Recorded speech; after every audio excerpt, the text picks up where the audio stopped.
Earphone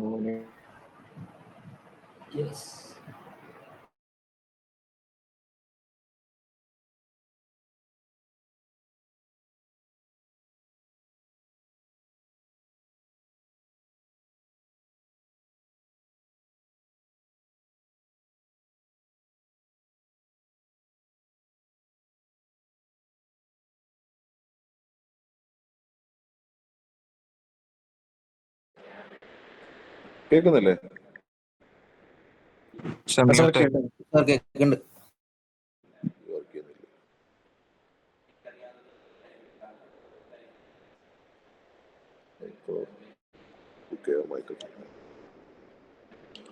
ഇവിടുത്തെ network ഒന്ന് കട്ടായിരുന്നു. Network കട്ടായി 15 മിനിറ്റ് വരെ വൈഫൈക്ക് ബാക്കപ്പ് ഉണ്ടായിരുന്നു. അപ്പോൾ ആ സമയത്ത് ഞാൻ ജോയിൻ ചെയ്ത് നിങ്ങളെ കാത്തിരുന്നു, പക്ഷെ നിങ്ങൾ കിട്ടിയില്ല. അതിനുശേഷം അൻഷാദ് ജോയിൻ ആവുന്നില്ല. അതിന്റെ കുഴപ്പമില്ല, എത്രയും പേര് ജോയിൻ ആയല്ലോ. അൻഷാദ് വന്നിട്ടുണ്ടോ അതിനകത്ത്? അൻഷാദ്, അർഷാദ്, നീയാണോ മറ്റേ റോൾ നമ്പർ 20? എനിക്ക് മെസ്സേജ് പോണാണോ? ഫേസ് ഒന്ന് കാണിച്ചതാ.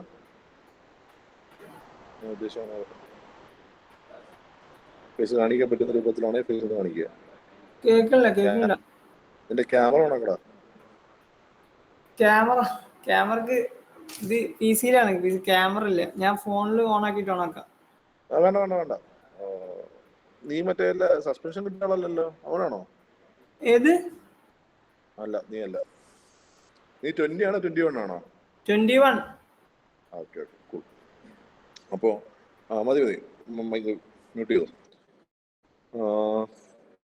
നമുക്ക് ഇനി അതിൻ്റെ അകത്തൊരു ടോപ്പിക് കൂടെ വരാനുള്ളത് റിമൈനിങ് ആയിട്ട്.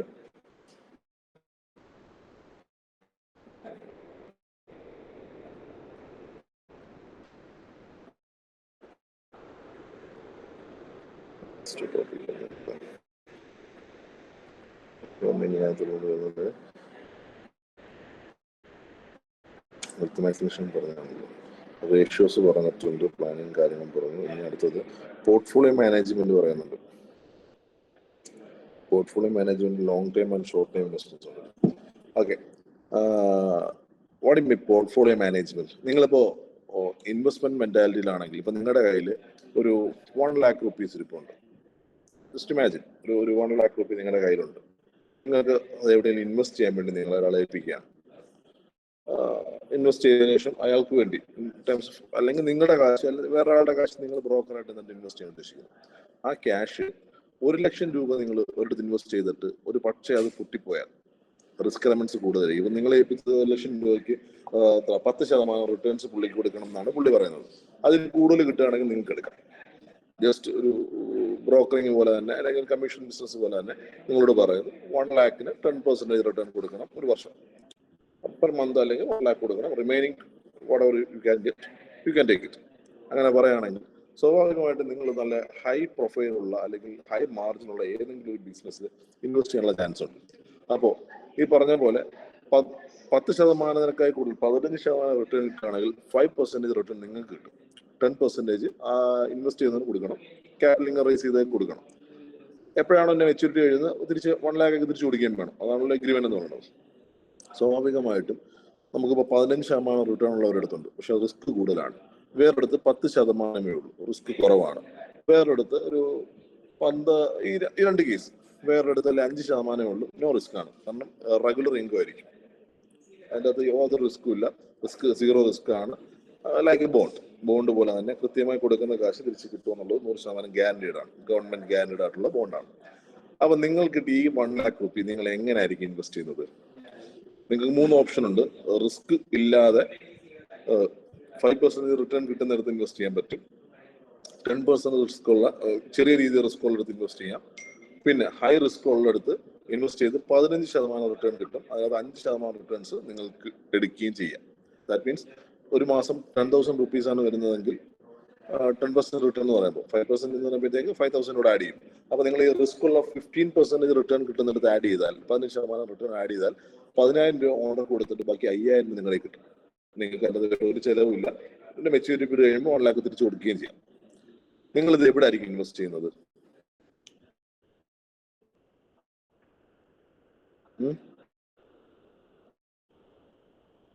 എവിടെ ഇൻവെസ്റ്റ് ചെയ്യും?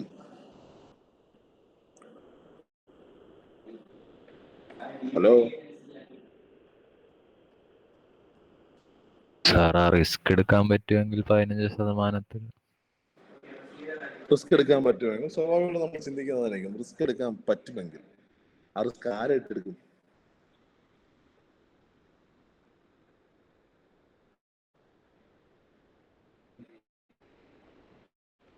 ആൽവിൻ, ഞാൻ തന്നെ. ആരാണ്? ഞാൻ അത് തന്നെ തന്നെ. ഞാൻ ആൽവിൻ റെസ്പോണ്ട് ചെയ്തതിന് ചോദിച്ചാണ്. ആ റിസ്ക് ഏറ്റെടുക്കാൻ നമ്മൾ തയ്യാറാണെങ്കിൽ നമ്മൾ സ്വാഭാവികമായിട്ടും അത് ഇട്ട് 15%, 5% നമുക്ക് കിട്ടുമല്ലോ. പക്ഷേ അത് റിസ്ക് എലമെന്റ്സ് കൂടുതലാണെന്ന് ക്ലിയർ ആയിട്ട് ഞാൻ പറയുകയും ചെയ്തതാണ്. ഒരു പക്ഷേ അത് പൊട്ടിക്കഴിഞ്ഞാൽ, അല്ലെങ്കിൽ അപ്പോൾ ഇന്ന് റിട്ടേൺസ് കിട്ടിയില്ല, കമ്പനി ബ്രേക്ക് ആവുക എന്തെങ്കിലും സംഭവിച്ചു കഴിഞ്ഞാൽ, അത് ലോസ് ആയി കഴിഞ്ഞാൽ അയാൾക്ക് കൊടുക്കേണ്ട ഒരു ലക്ഷം രൂപ നമുക്ക് ലയബിലിറ്റി ആയിരിക്കത്തില്ലേ?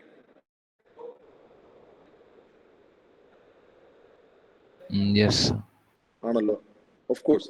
അപ്പൊ നിങ്ങൾ ആലോചിച്ച് നോക്കുക, ഈ 1 ലക്ഷത്തിന് പകരം ഇതൊരു 1 കോടി രൂപയാണെങ്കിലോ, അല്ലെങ്കിൽ 10 കോടി രൂപയാണെങ്കിലോ, എമൗണ്ട് കൂടുതലാണെങ്കിലോ ഒന്ന് ആലോചിച്ച് നോക്കുക. 1 ലക്ഷത്തിന് പകരം 1 കോടി രൂപയാണ് നിങ്ങളുടെ ഒരാളെ ഏൽപ്പിക്കുന്നത്. അയാൾക്ക് ഒരു മാസം ഒരു 10% എന്ന് പറയുമ്പോഴത്തേക്ക് അത്ര 10 ലക്ഷം രൂപ അല്ലേ? 10 ലക്ഷം രൂപയാണ് അയാൾക്ക് നമ്മൾ റിട്ടേൺ കൊടുക്കേണ്ടത്. അയാൾക്ക് 10 ലക്ഷം കൊടുക്കുന്ന കൂട്ടത്തില് 5 ലക്ഷം മീൻസ് 15% റിട്ടേൺ ആണെങ്കിൽ 5 ലക്ഷം രൂപ നമുക്ക് വെറുതെ കിട്ടും. കൈ നനയാതെ നമുക്ക് മീൻ പിടിക്കാം. പക്ഷേ ഒരു പക്ഷേ അത് പൊയ്ക്കഴിഞ്ഞാൽ 1 കോടി രൂപ നമ്മൾ ലയബിലിറ്റിയാണ്, നമ്മൾ ഇടയ്ക്കിരിക്കുന്ന നമ്മളുടെ ഉത്തരവാദിത്തത്തിലേക്ക് വരും. സ്വാഭാവികമായിട്ടും അത്ര റിസ്ക് എടുക്കില്ല. ഒരു മിനിമം ക്വാളിറ്റി മീൻസ് ബോധമുള്ള ഒരാളാണെങ്കിൽ അവൻ ഈ ക്യാഷ് സ്പ്ലിറ്റ് ചെയ്യും. ഈ 1 കോടി രൂപ അല്ലെങ്കിൽ 1 ലക്ഷം രൂപ എന്നുള്ളത് 3 സ്പ്ലിറ്റ് ചെയ്യുന്ന വെച്ചോ. സേഫായിട്ട് സെക്യൂർ ആയിട്ട് കിട്ടുന്ന റിട്ടേൺസ് ഒരിടത്ത് സെക്യൂരിറ്റി കിട്ടും. അതായത് ഒരു പകുതി പൈസ ഈ പറഞ്ഞ 5% റിട്ടേൺ കിട്ടുന്നിടത്ത് ഇൻവെസ്റ്റ് ചെയ്യും പ്രോപ്പറായിട്ട്.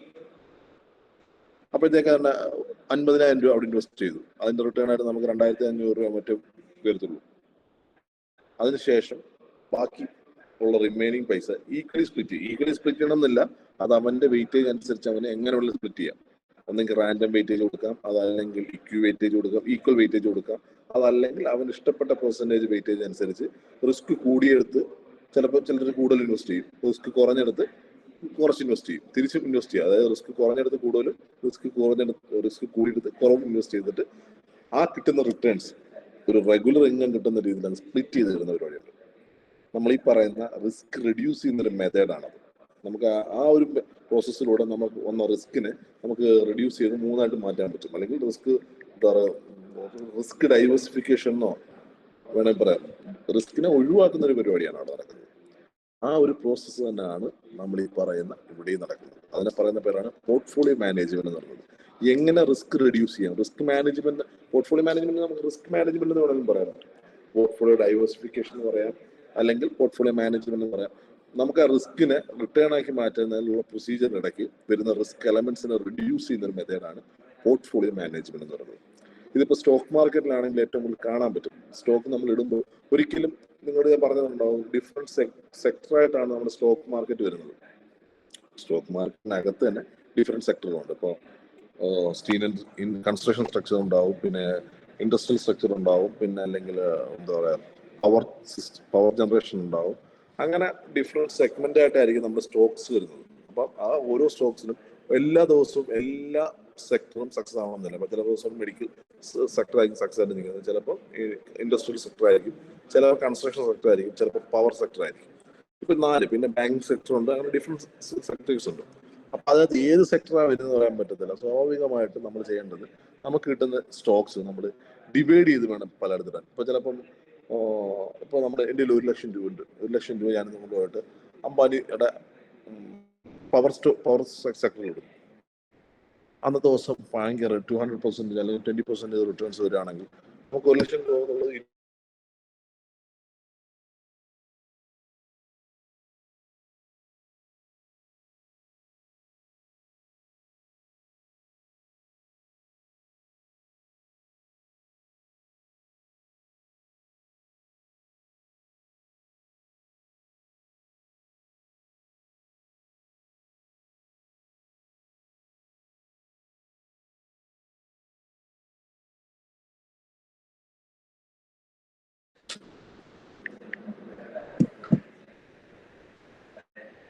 കേൾക്കുന്നുണ്ടോ മക്കളെ? Hello hello. ഇടയ്ക്ക് ഒന്ന് ബ്രേക്ക് ആയി പോയിരുന്നു, നെറ്റ് കറണ്ട് ഒന്ന് പോയി ഓഫ് ആയത്. പക്ഷേ കറണ്ടൊക്കെ തിരിച്ചു വന്നു. ഇത്ര മിനിറ്റ് കഴിയുമ്പോഴത്തേക്ക് ഇത് വൈഫൈ ഒന്ന് കട്ടായി പോയി. ഓക്കെ, അപ്പോൾ നമ്മളിപ്പോൾ സ്റ്റോക്ക് മാർക്കറ്റ് ഇൻവെസ്റ്റ് ചെയ്യുമ്പോഴത്തേക്ക് അൺഫോർച്ചുനേറ്റ്ലി ആ സ്റ്റോക്കിന് റിട്ടേൺസ് കിട്ടുന്നില്ല. അതായത് സ്റ്റോക്ക് മാർക്കറ്റ് അന്നത്തെ ദിവസം ആ സെക്ടർ ഇടിഞ്ഞടിക്കുകയാണെന്ന് വെച്ചോ, സെക്ടർ വാല്യൂ ഡൗൺ ആണെങ്കിൽ നമുക്ക് എൻ്റെ ലോസ് ആയി പോകും. ആ സമയത്ത് ആ സെക്ടർ ഞാനിപ്പോൾ ഒരു സെക്ടർ ഇടുന്നതിന് പകരം ഞാൻ 4-5 സെക്ടറിലേക്ക് ഈ പൈസ ഡിവൈഡ് ചെയ്തിട്ടാണെന്ന് വെച്ചു. 50,000 രൂപ 20 മീൻസ് 5 സെക്ടറായിട്ട് മാറ്റുന്നു. 20,000 രൂപ ഞാൻ ബാങ്കിങ് സെക്ടറിൽ ഇൻവെസ്റ്റ് ചെയ്തു, മീൻസ് 20,000 രൂപ ഞാൻ കൺസ്ട്രക്ഷൻ സെക്ടറിൽ ഇൻവെസ്റ്റ് ചെയ്തു, 20,000 സ്റ്റീൽ ഇൻഡസ്ട്രി സെക്ടറിൽ ഇൻവെസ്റ്റ് ചെയ്തു, 20,000 രൂപ ഞാൻ എന്താ പറയുക പവർ സെക്ടറിൽ ഇൻവെസ്റ്റ് ചെയ്തു, 20,000 രൂപ ഞാൻ ഹോസ്പിറ്റൽ സെക്ടറിൽ ഇൻവെസ്റ്റ് ചെയ്തു. അങ്ങനെ 5 സെക്ടറിലായിട്ട് 20,000 വെച്ചിട്ട് ഞാൻ ഇൻവെസ്റ്റ് ചെയ്തു. 1 lakh ഞാൻ ഡിവൈഡ് ചെയ്തു, മീൻസ് 5 സെക്ടർ കിട്ടും. 5 സെക്ടറിൽ 5 ഡിഫറെൻറ്റ് സ്റ്റോക്ക് ആയിരിക്കും വരുന്നത് കേട്ടോ. അതിൻ്റെ തന്നെ സബ് സ്റ്റോക്സുകൾ ഉണ്ടാവും, അതിലൊക്കെ നമ്മൾ ഇൻവെസ്റ്റ് ചെയ്തു. അൺഫോർച്ചുനേറ്റ്ലി 3 സെക്ടർ, ഹോസ്പിറ്റൽ സെക്ടറും കൺസ്ട്രക്ഷൻ സെക്ടറും ഡൗൺ ആയിപ്പോയി.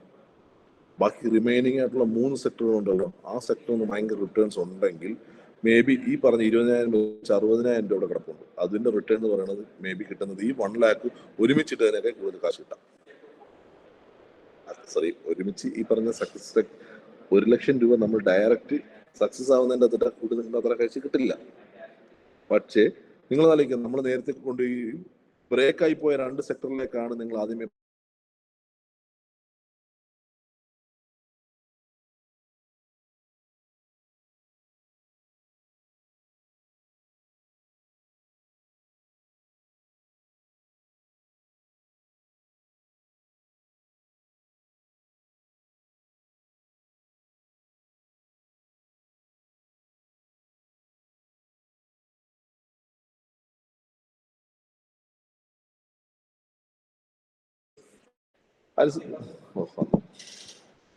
ഹലോ, ഇടയ്ക്ക് പോയി വന്ന് നിൽക്കുന്നില്ലേ?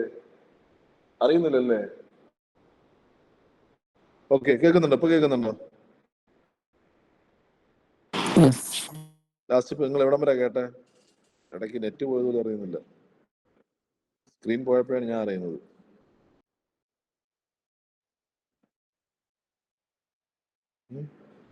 ലാസ്റ്റ് എവിടെ പറഞ്ഞ? നിങ്ങൾ കേട്ട എന്താന്നാ ചോദിച്ചത്? ഞാൻ പറഞ്ഞത് എനിക്കറിയൂ, നിങ്ങൾ കേട്ടത് എനിക്കറിയില്ലല്ലോ. ഹലോ, പൈസ സ്പ്ലിറ്റ് ആക്കിയിട്ടാൽ ലാഭം കൂടും. ലാഭം കൂടുമെന്നല്ല കേട്ടോ, അങ്ങനല്ല, അങ്ങനെ ചിന്തിക്കരുത്. പൈസ സ്പ്ലിറ്റ് ആക്കി ഇട്ട് കഴിഞ്ഞാൽ ലാഭമല്ല. ഇപ്പൊ 1 ലക്ഷം രൂപ നിങ്ങളിപ്പോ സക്സസ്ഫുൾ സെക്ടറിൽ ഇട്ട് കഴിഞ്ഞാൽ കിട്ടുന്ന അത്ര റിട്ടേൺസ് ഒരിക്കലും പൈസ സ്പ്ലിറ്റ് ചെയ്താൽ കിട്ടില്ല. പക്ഷേ ആ സക്സസ് മീൻസ് ആ സെക്ടർ ഒരുപക്ഷെ ഫ്ലോപ്പ് ആയിരുന്നെങ്കിൽ നിങ്ങൾക്ക് കൊണ്ടുവന്നൊരു ലോസ് ഇല്ലേ? 1 ലക്ഷം എടുത്ത് ഒന്നും കിട്ടണമെന്നില്ല. ആ സമയത്ത് സ്പ്ലിറ്റ് ചെയ്തിട്ട് കഴിഞ്ഞാൽ 1-2 സെക്ടർ സക്സസ് ആണെങ്കിൽ നമുക്ക് റിട്ടേൺസ് ഉണ്ടാവും. ചിലപ്പോൾ 4 സെക്ടർ സക്സസ് ആയിരിക്കും, 1 സെക്ടർ മാത്രമേ ഫെയിൽ ആയിട്ടുണ്ടാവുള്ളൂ. അപ്പൊ 4 സെക്ടറിൽ നിന്ന് റിട്ടേൺസ് ഉണ്ടാവും. ആ സമയത്ത് നിങ്ങൾ ഇട്ടത് മൊത്തം 4 ഫെയിൽ ആയിട്ട് 1 സെക്ടർ മാത്രമേ കിട്ടുന്നുള്ളൂ. അങ്ങനെയാണെങ്കിൽ ആ സെക്ടർ ചിലപ്പോൾ കിട്ടുന്ന കാശ് കുഴപ്പമില്ലാത്തതായിരിക്കും. മീൻസ് മറ്റേ ലാഭം കൂടുതലായിരിക്കും എന്ന് ഞാൻ പറയുന്നില്ല, ബട്ട് മറ്റേ ഉണ്ടാവുന്ന ലോസിനെ നമുക്ക് ഒരു പരിധി വരെ ലോസ് ആവാതെ നമുക്ക് ബാലൻസ് ചെയ്യാൻ പറ്റും. ഞാൻ പറഞ്ഞ കൺസെപ്റ്റ് മനസ്സിലായോ? കൺസെപ്റ്റ് മനസ്സിലായെന്നുള്ളവർ ജസ്റ്റ് കമന്റ് ബോക്സിൽ കയ്യിൽ നോക്കാവോ, അല്ലെങ്കിൽ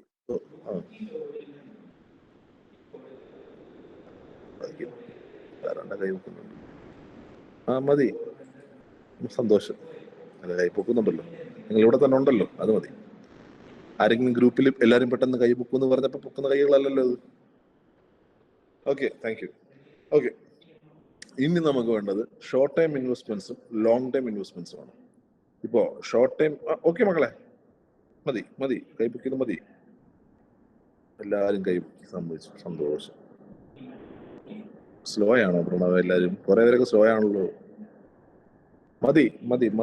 ഓക്കെ, താങ്ക് യു. ഞാൻ അന്നേ പറഞ്ഞു എനിക്ക് ലൈവ് ക്ലാസ് മതി, ഓൺലൈൻ വേണ്ട. ഇപ്പോഴും കൈ പോയിക്കൊണ്ടിരിക്കും എല്ലാവരും. മതിയടാ.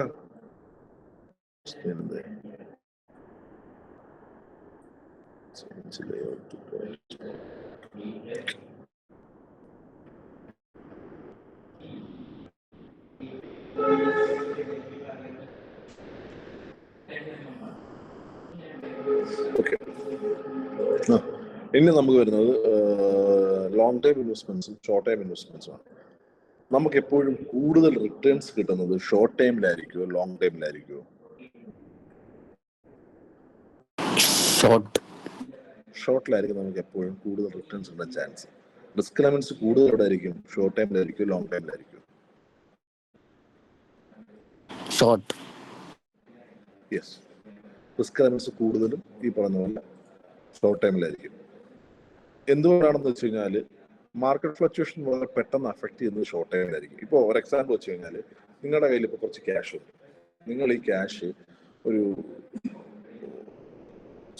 സ്റ്റോക്ക് മാർക്കറ്റിൽ ഷോർട്ട് ടൈമാണ് ഒരു മ്യൂച്വൽ ഫണ്ടിൽ ഇൻവെസ്റ്റ് ചെയ്യാൻ ആഗ്രഹിക്കുന്നു. മ്യൂച്വൽ ഫണ്ട് ഇൻവെസ്റ്റ് ചെയ്ത് കഴിഞ്ഞാൽ 10 വർഷത്തേക്കോ 15 വർഷത്തേക്കോ കാര്യം നമ്മൾ മ്യൂച്വൽ ഫണ്ട് എന്ന് പറയുന്നത്. നോർമൽ ഒരു മ്യൂച്വൽ ഫണ്ടിന്റെ റിട്ടേൺ എന്ന് പറയുന്നത് ഒരു 13 to 50% returns, more than 50% returns assure ആണ്. പക്ഷേ ഇപ്പോൾ ഞാൻ 10 വർഷത്തേക്ക് ഇടുന്നു. 10 വർഷത്തേക്ക് ഒരു 10 ലക്ഷം രൂപ ഞാൻ ജസ്റ്റ് ഒരു മ്യൂച്വൽ ഫണ്ട് ഇൻവെസ്റ്റ് ചെയ്യാമെന്ന് വെച്ചു. ആദ്യത്തെ വർഷം നമുക്ക് എത്ര റിട്ടേൺ കിട്ടും? 10 ലക്ഷം രൂപ ഇട്ട് കഴിഞ്ഞാൽ പറയടേ, കണക്ക് പറയടേ.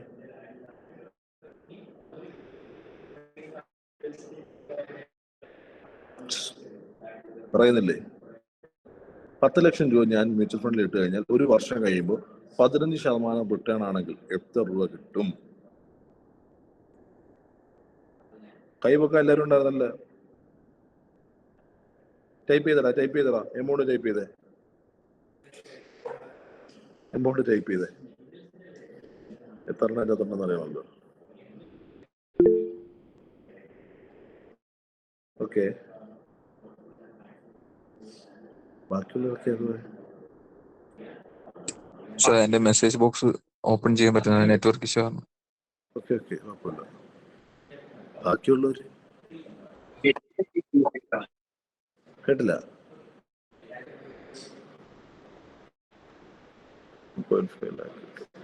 ഓക്കെ, കുറെ ശ്രദ്ധിക്കുന്ന വിശ്വാസം എനിക്കുണ്ട്. ഓക്കെ, ഈ പറഞ്ഞ 1.5 lakhs ആയിരിക്കും നമ്മളുടെ ഒരു മാസം കഴിയുമ്പോൾ നമ്മുടെ റിട്ടേൺസ് വരുന്നത്. ഈ ഒരു മാസം കഴിയുമ്പോൾ, ഒരു മാസത്തേക്കാണോ അറിയത്തില്ല അവർ കൗണ്ട് ചെയ്യുന്നത്, ഇയർലി അല്ലെങ്കിൽ മന്ത്ലി ആണെങ്കിൽ ഓക്കെ, മന്ത്ലി അല്ലെങ്കിൽ ഇയർലി ആയിരിക്കും കേട്ടോ. ഒരു വർഷം കഴിയുമ്പോഴത്തേക്ക് ഒരു വർഷത്തേക്കായിരിക്കും, മന്ത്ലി ആണോ എനിക്ക് സംശയമുണ്ട്. എനിവേ, ആ വരുന്നത് ക്യുമുലേറ്റീവ് റിട്ടേൺസ് ആയിട്ടായിരിക്കും അവർ കൗണ്ട് ചെയ്യുന്നത്. അടുത്ത പ്രാവശ്യത്തെ പ്രിൻസിപ്പൽ എമൗണ്ട് എന്ന് പറയുന്നത് 11 ലക്ഷം രൂപയായി. ഇനി അതിന്റെ 50%, 15% ആയിരിക്കും അടുത്ത റിട്ടേൺസ് വരുന്നത്. അപ്പൊ ഈ പറഞ്ഞ 1 ലക്ഷം ആയിരിക്കില്ല, ഒരു 1.80 ആ റേഞ്ചിലേക്ക് കാര്യങ്ങൾ പോകും. അപ്പൊ മൂന്നാമത്തെ വർഷം ആകുമ്പോഴത്തേക്ക് പ്രിൻസിപ്പൽ എമൗണ്ട് എന്ന് പറയുന്നത് 11 ലക്ഷം പ്ലസ് 1.80 ആയിരിക്കും. അതായത് 12, 5, 13, 13.5 മുകളിലേക്ക് പോവുകയാണ് നമ്മളുടെ പ്രിൻസിപ്പൽ എമൗണ്ട്. ഇനി അതിന്റെ 15% ആയിരിക്കും റിട്ടേൺസ് കൗണ്ട് ചെയ്യുന്നത്. പക്ഷേ ഇങ്ങനെ പൊക്കോണ്ടിരിക്കുമ്പോൾ നമ്മളിപ്പോൾ 10 വർഷം അല്ലെങ്കിൽ 15 വർഷത്തേക്ക് നമ്മൾ കൺസിഡർ ചെയ്യുന്ന വെച്ചാൽ, അല്ലെങ്കിൽ 15 വർഷം 10 വർഷത്തേക്ക് നമ്മൾ കൺസിഡർ ചെയ്യുന്നു. മ്യൂച്വൽ ഫണ്ടൊക്കെ ആൾക്കാർ 20-25 years ഒക്കെ ഇടുന്നുണ്ടാവും. അതിന്റെ ഗുണമെന്ന് വെച്ച് കഴിഞ്ഞാൽ ഒരു 20 years നമ്മൾ ഇടുകയാണെന്ന് വെച്ചു. അപ്പൊ 5 വർഷം കഴിയുമ്പോൾ, ഇപ്പൊ ആദ്യത്തെ 5 വർഷം 15% റിട്ടേൺസ് വെച്ച് കിട്ടിക്കൊണ്ടിരിക്കുകയായിരുന്നു. അൺഫോർച്ചുനേറ്റ്ലി മാർക്കറ്റ് ഒന്ന് ക്ലാഷ് ആയി. ഇപ്പൊ നമ്മള്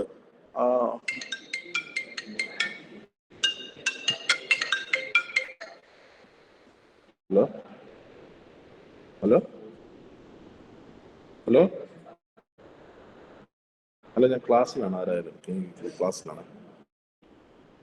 ഹലോ,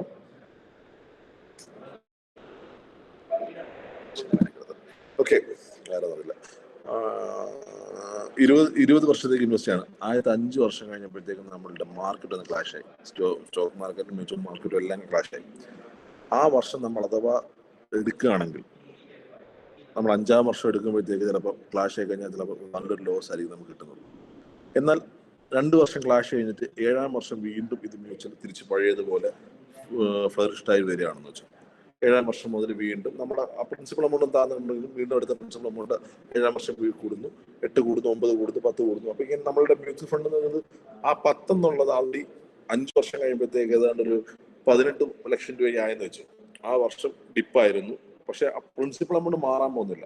ആ വർഷം നമുക്ക് കിട്ടുന്ന റിട്ടേൺസ് മാത്രം 15%-ന് പകരം 10% റിട്ടേൺസ് ആയിരിക്കുന്നത്. അപ്പം 18 ലക്ഷത്തിന്റെ 10% 1,80,000 ആയിരിക്കും ആ വർഷം ആഡ് ചെയ്തേക്കുന്നത്. അപ്പൊ 7-ാമത്തെ വർഷം ആകുമ്പോഴത്തേക്ക് അല്ലെങ്കിൽ 6-ാമത്തെ വർഷം ആകുമ്പോഴത്തേക്ക് 18 കൂടെ 1.8 കൂടെ ആഡ് ആയിട്ടുള്ളൂ. നേരത്തെ എല്ലാം ചിലപ്പോൾ 2 ലക്ഷം വെച്ചൊക്കെ ആഡ് ആയിക്കൊണ്ടിരിക്കുകയായിരിക്കും. ഒന്ന് ഡിപ്പ് ആയതുകൊണ്ട് 1 ലക്ഷം രൂപ 1.8 ആഡ് ആയുള്ളൂ. അത് ആഡായി. അപ്പം 7ാമത്തെ വർഷം ആകുമ്പോഴത്തേക്ക് അത് 20 ലക്ഷത്തിന് നിയർലി 20 lakhs ആയി. 20 lakhsന്റെ ചിലപ്പോൾ മാർക്കറ്റ് ക്ലാഷ് ആണെങ്കിൽ ചിലപ്പോൾ 9-10% റിട്ടേൺ കിട്ടും. ഒരു പക്ഷേ മാർക്കറ്റ് ക്ലാഷ് അല്ലെങ്കിൽ 15% കിട്ടാം. അപ്പൊ 20 ലക്ഷത്തിന്റെ 15 പിന്നെ കൗണ്ട് ചെയ്യുന്നത്. 20 ലക്ഷത്തിന്റെ 15 എന്ന് പറയുമ്പോഴത്തേക്ക് 2.5 lakhsന് മുകളിൽ പോയി ഒരു വർഷത്തെ റിട്ടേൺസ്. അങ്ങനെ ഇത് ഇങ്ങനെ ക്യുമുലേറ്റീവായിട്ട് ആഡായി 20ാമത്തെ വർഷം എടുക്കുമ്പോഴത്തേക്ക് എങ്ങനെ പോയാലും നമ്മൾ ഇട്ട പൈസയുടെ ഒരു 4 ഇരട്ടി അല്ലെങ്കിൽ 3 ഇരട്ടിക്ക് മുകളിൽ ഷുവറായിട്ടും പ്രൈസ് ചെയ്യും. നിങ്ങൾ 10 ലക്ഷം ഇട്ടെങ്കിൽ 20 വർഷം കഴിയുമ്പോഴത്തേക്ക് ചിലപ്പോൾ 30, 40, 50, 60 ലക്ഷം വരെ റിട്ടേൺസ് വരാൻ പറ്റും. ഇതൊരു കേസ്. ഇനി അപ്പൊ നിങ്ങൾ ചിന്തിക്കും, സാർ ഈ പറഞ്ഞ 10 ലക്ഷം രൂപ 20 വർഷം വരെ ബാങ്കിൽ ഇട്ടെങ്കിൽ എത്ര റിട്ടേൺ കിട്ടുമെന്ന്. 6.5% ഫിക്സഡ് ഡെപ്പോസിറ്റ് എന്ന രീതിയിൽ നിങ്ങൾക്ക് കിട്ടും. അതിന്റെ ഇരട്ടിയാണ് നിങ്ങൾ മ്യൂച്വലിൽ കിട്ടുന്നത്. പക്ഷേ മ്യൂച്വലിലെ മാർക്കറ്റ് ക്ലാഷ് ആവാൻ ചാൻസ് ഉണ്ട്. ബാങ്കിൽ ഒരിക്കലും ക്ലാഷ് ആവില്ല. ഗവൺമെന്റ് ബേസ്ഡ് ബാങ്ക് ആണെങ്കിൽ നിങ്ങളിട്ട കാശ് സെക്യൂർ ആണ്, അവിടെ തന്നെ കാണും. ഇനി നിങ്ങൾ ഈ സെയിം സമയത്ത് 10 സെന്റ് വസ്തു 10 ലക്ഷം രൂപയ്ക്ക് എവിടെയും വാങ്ങിച്ചിരുന്നു. 20 വർഷം കഴിയുമ്പോൾ മാർക്കറ്റ് വാല്യൂ ഇതൊന്നും ആയിരിക്കത്തില്ല. ചിലപ്പോൾ ഈ മ്യൂച്വലിൽ നിന്ന് തന്നെ 3, 4, 5 ഇരട്ടി. 20ാം വർഷം മ്യൂച്വലിൽ നിന്ന് കിട്ടുന്ന അത്ര 7 ഇരട്ടിയാണ്, അല്ലെങ്കിൽ 7 ഇരട്ടി കിട്ടി വെച്ചു. 10 ലക്ഷം രൂപ ഇട്ടിട്ട് നിങ്ങൾക്ക് ഒരു 5 ഇരട്ടി 50 ലക്ഷം രൂപ തിരിച്ചു കിട്ടി വെച്ചു. ചിലപ്പോൾ ലാൻഡ് വാല്യൂ മാറുന്നതനുസരിച്ച് നിങ്ങൾ 10 ലക്ഷം രൂപയ്ക്ക് വാങ്ങിച്ച സാധനം 20 വർഷം കഴിയുമ്പോഴത്തേക്ക് ചിലപ്പോൾ 1.5 കോടിക്ക് മുകളിൽ പോകും. എന്നും വെച്ച് എപ്പോഴും ലാൻഡ് സേഫ് ആണോ എന്ന് വെച്ചാൽ കാര്യം പറയാൻ പറ്റില്ല. ഇപ്പൊ നിങ്ങൾ കുറെ കാലമായിട്ട് ലാൻഡ് ഭയങ്കര ഹ്യൂജ് ബിസിനസ്സിലാണ് നടന്നുകൊണ്ടിരുന്നത്. പക്ഷെ അൺഫോർച്ചുനേറ്റ്ലി നമ്മുടെ ഗവൺമെന്റ് 2 വർഷം മുന്നേ ബാങ്കിന്റെ ഈ ബാങ്കിന്റെ അല്ല സോറി ഈ മുദ്രപത്രത്തിന് വില കൂട്ടുകയും അതിന്റെ സ്റ്റാമ്പ് ഡ്യൂട്ടി ഒക്കെ റേസ് ചെയ്തു. സ്റ്റാമ്പ് ഡ്യൂട്ടി നല്ല രീതിയിൽ കൂട്ടിയായിരുന്നു ഈ സർക്കാർ, പിണറായി സർക്കാർ. അതുമൂലം എൻ്റെ ഈ ട്രാൻസാക്ഷൻസും ഈ വസ്തു ഇടപാടുകൾ മൊത്തത്തിൽ അങ്ങ് മരവിച്ചു. ബിസിനസ് ഡൗൺ ആയിപ്പോയി. സർക്കാരിന്റെ ഒരു ഡിസിഷനാണ്, അത് മൊത്തത്തിൽ അഫക്റ്റ് ചെയ്യുമെന്ന് തന്നെ പറയാൻ പറ്റും. അങ്ങനെ ആ ബുദ്ധിമുട്ട് കാരണം എൻറ്റയർ മാർക്കറ്റും ബിസിനസ് മാർക്കറ്റും ഒന്ന് ബിസിനസ് മാർക്കറ്റും ഒന്ന് ക്ലാഷ് ആയിപ്പോയത്. അപ്പൊ നമുക്ക് എല്ലായിടവും റിസ്ക് എലമെന്റ്സ് ഉണ്ട്. ഒരിക്കലും നമുക്ക് ഫിക്സഡ് ഡെപ്പോസിറ്റ് പറഞ്ഞ നേരത്തെല്ലാം നമുക്കിപ്പം ഒന്നും വെച്ച് ലാൻഡ് ഒരിക്കലും നഷ്ടമല്ല. ലാൻഡ് വാങ്ങിച്ചിട്ട് അവിടെ കിടപ്പുണ്ടാവും, ലാൻഡ് ഇവിടെ പോയിട്ടുണ്ടാവില്ല. അത് നമുക്ക് ഫിക്സഡ് അക്സെപ്റ്റബിൾ അവിടെ കടന്നോളും കേട്ടോ. പിന്നെ അതുപോലെ ഗോൾഡ്, ഇപ്പോഴത്തെ കേസുകളിൽ ഗോൾഡ് എന്ന് പറയുന്നത് ഇപ്പൊ നിങ്ങൾക്കറിയാം ഗോൾഡിന് 64 or 63 റുപ്പീസ് അങ്ങാണ്ട്, മീൻസ് 63,000 റുപ്പീസ് അങ്ങാണ്ടാണ് ഒരു പവന് വരുന്നത്. ഞാൻ 2018 കല്യാണം കഴിക്കുന്ന സമയത്ത് 32 രൂപയോ മറ്റോ അങ്ങോട്ടായിരുന്നു ഒരു പവന് വരുന്നത്. ഞാൻ അന്ന് വൈഫിന് വാങ്ങിച്ചു കൊടുത്ത സ്വർണ്ണം ഞാൻ ഇൻവെസ്റ്റ് ചെയ്ത് വെച്ചിരുന്നെങ്കിൽ ഇരട്ടിക്ക് മുകളിൽ കാശ് കിട്ടിയാണ്. ആലോചിക്കണം ഗോൾഡ് അന്ന്. പക്ഷെ നമ്മൾ ഇൻവെസ്റ്റ് ചെയ്യുമ്പോൾ ആലോചിച്ച് ചെയ്യത്തില്ല. അതാണ് പോയ ബുദ്ധി ഒരിക്കലും തിരിച്ചു കിട്ടില്ലെന്ന് പറയത്തില്ല. അതുപോലെ നമ്മൾ ചെയ്യുമ്പോൾ എന്ന് വെച്ചാൽ വാങ്ങിച്ചു കൊടുക്കാതിരിക്കാനല്ല പറയുന്നത്. നിങ്ങളുടെ ചെറിയ രീതിയിലെങ്കിലും ഇപ്പൊ ഗോൾഡ് റേറ്റ് കൂടി നിൽക്കുക. ഇനി കൂടുതൽ കുറേ നമുക്ക് പറയാൻ പറ്റില്ല. പക്ഷെ ഗോൾഡ് റേറ്റ് ഞാൻ ക്ലാസ്സിൽ പറഞ്ഞിട്ടുണ്ട്, കഴിഞ്ഞ വർഷം പറഞ്ഞിട്ടുണ്ട്. അന്താരാഷ്ട്ര മാർക്കറ്റിലെ കറൻസിയെ ഡിപ്പെൻഡ് ചെയ്തിട്ടാണ് ഈ ഗോൾഡ് റേറ്റ് അങ്ങോട്ട് മാറുന്നത്. കാരണം ഏത് രാജ്യക്കാർ കറൻസി പ്രിന്റ് ചെയ്യണമെങ്കിലും ഗോൾഡ് റിസർവ് വെച്ചിട്ടാണ് പ്രിന്റ് അടിക്കുന്നത്. സ്വാഭാവികമായിട്ടും കറൻസിക്ക് ഇമ്പോർട്ടൻ്റ് ഉള്ളത് പറഞ്ഞാൽ ഗോൾഡിനും എല്ലാ രാജ്യത്തും ഇമ്പോർട്ടൻ്റ് ആണ്. അതുകൊണ്ട് തന്നെയാണ് ഗോൾഡ് ക്രൂഡ് ഓയിലുമായി റിലേറ്റ് ചെയ്തിട്ട് നടക്കാണ്, ക്രൂഡ് ഓയിൽ ക്യാഷുമായി ഡോളറുമായി റിലേറ്റ് ചെയ്ത് നടക്കാണ്. ഇന്റർ കണക്റ്റഡ് ആണ്, പരസ്പരം അങ്ങോട്ടും ഇങ്ങോട്ടും ബന്ധമുള്ള സാധനങ്ങളാണ് ഇതെല്ലാം. അപ്പം ലോങ് ടൈം ഇൻവെസ്റ്റ്മെന്റ്സും ഷോർട്ട് ടൈം ഇൻവെസ്റ്റ്മെന്റ്സും അതേപോലെ റിസ്ക് എലമെന്റ്സ് ഉണ്ട്. ഇപ്പോൾ ലോങ് ടൈം ഇൻവെസ്റ്റ്മെന്റ്സ് ആകുമ്പോൾ ചിലപ്പോൾ 20 വർഷത്തേക്ക് ഇടയ്ക്ക് ക്ലാഷുകൾ സംഭവിച്ചാലും പക്ഷെ ഒരു ലോങ് ഡ്യൂറേഷൻ കാരണം നമുക്ക് അതിനുള്ള പ്രോഫിറ്റ് കിട്ടും. ഷോർട്ട് ടൈം ആണെങ്കിലോ മാർക്കറ്റ് ക്ലാഷ് ആയി കഴിഞ്ഞാൽ നമുക്ക് ഒന്നും ചെയ്യാൻ പറ്റില്ല, ഭയങ്കര ലോസ് ആയിരിക്കും. ഒരു പക്ഷേ മാർക്കറ്റ് ക്ലാഷ് അല്ലെങ്കിൽ ഹ്യൂജ് പ്രോഫിറ്റ് ആയിരിക്കും. അപ്പം ആളുകൾ എന്തുകൊണ്ടാണ് ഇപ്പോഴും ഷോർട്ട് ടൈമിൽ പോകുന്നതെന്ന് വെച്ച് കഴിഞ്ഞാൽ ലൈക്ക് ലോട്ടറി അടിച്ചതാണ്, അടിക്കാനുള്ള ചാൻസും കൂടുതലാണ്. ലോട്ടറിക്കുള്ള ചാൻസ് 1 out of ഇപ്പം ഒരു 1 ലക്ഷം ടിക്കറ്റ് വിറ്റ് കഴിഞ്ഞാൽ അതിനകത്ത് ഒരാൾക്ക് മാത്രമേ ഫസ്റ്റ് പ്രൈസ് കിട്ടുള്ളൂ. ആ സമയത്ത് ഇൻവെസ്റ്റ്മെന്റ്സ് ആണെങ്കിൽ ഇൻവെസ്റ്റ് ചെയ്യുന്ന സമയം നോക്കി ഇൻവെസ്റ്റ് ചെയ്ത് ആ സമയത്ത് ഇത് പിൻവലിക്കുന്നതനുസരിച്ച് ഷോർട്ട് ടൈമുള്ളവർക്ക് കൂടുതൽ ലാഭം ഉണ്ടാക്കാൻ പറ്റും. അത് ഒരു ഗാംബ്ലിംഗ് അല്ല, ഇൻഫർമേഷൻ വെച്ചിട്ട് നമ്മൾ ചെയ്യുന്ന ഒരു പ്രാക്ടിക്കലി നമ്മൾ ചെയ്തെടുക്കുന്ന ഒരു മെത്തേഡാണ് ഈ പറഞ്ഞ ഷോർട്ട് ടൈം ഇൻവെസ്റ്റ്മെന്റ്സ് എന്ന് പറയുന്നത്. അപ്പം മാർക്കറ്റ് കണ്ടീഷൻസും ബാക്കി സറൗണ്ടിങ്സും കാര്യങ്ങളും എല്ലാം നോക്കിയിട്ട് വേണം നമുക്ക് ഇൻവെസ്റ്റ് ചെയ്യാൻ, അല്ലെങ്കിൽ ഉറപ്പായിട്ട് മണി കിട്ടും.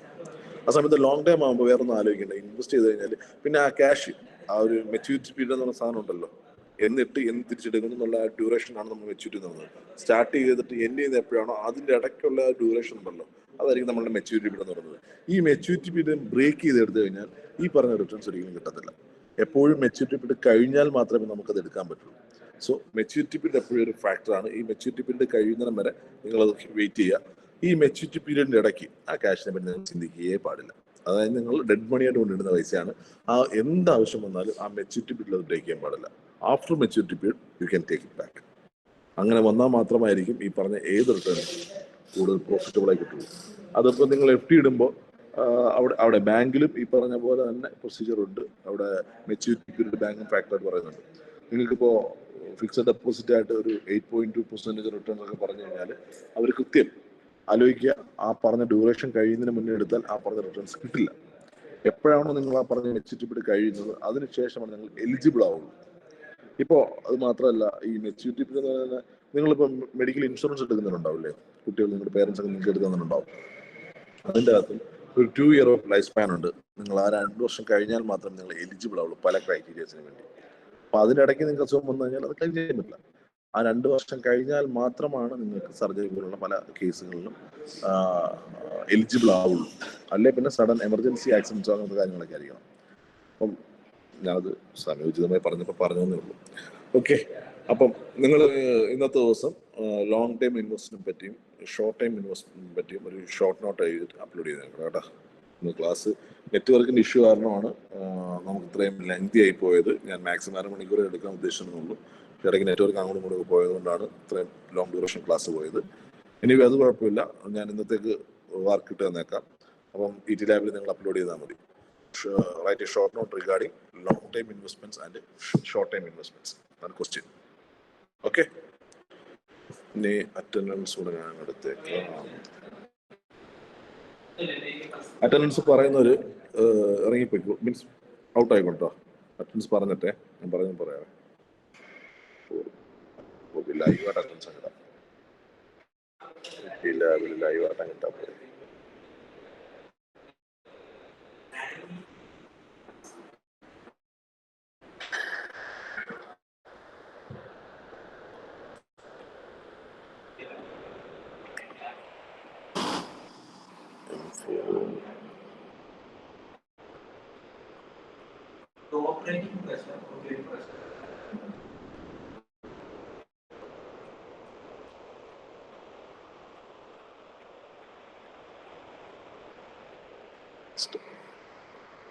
നമ്പർ 1 ഉണ്ടോ? Sir, 1%. ഓക്കെ, ടൈപ്പ് ചെയ്തോ. 2%. ടൈപ്പ് ചെയ്തോ, കമന്റ് ടൈപ്പ് ചെയ്തോ. 2, 3, 4 ടൈപ്പ് ചെയ്തോ. ഓർഡറിലായി ടൈപ്പ് ചെയ്തോ. 4 കഴിഞ്ഞ 5 നിങ്ങൾ ടൈപ്പ് ചെയ്ത് ഇറങ്ങിക്കോട്ടോ.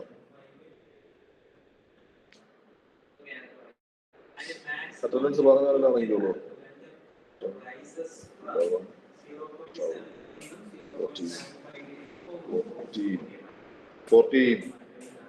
14 ഇല്ല, 15 absent.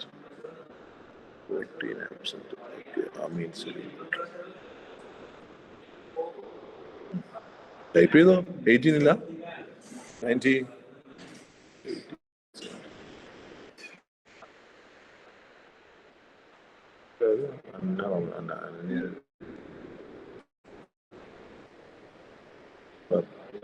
പതിനെട്ടില്ല, 19, 20, 21, 22, 14 ഇപ്പൊ വന്നല്ല. എന്തുവാണ് ഇത്?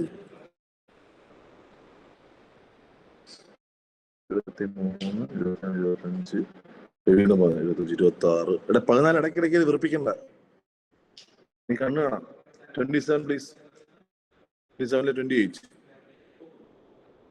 27 28. 27 28 ഇല്ല. 27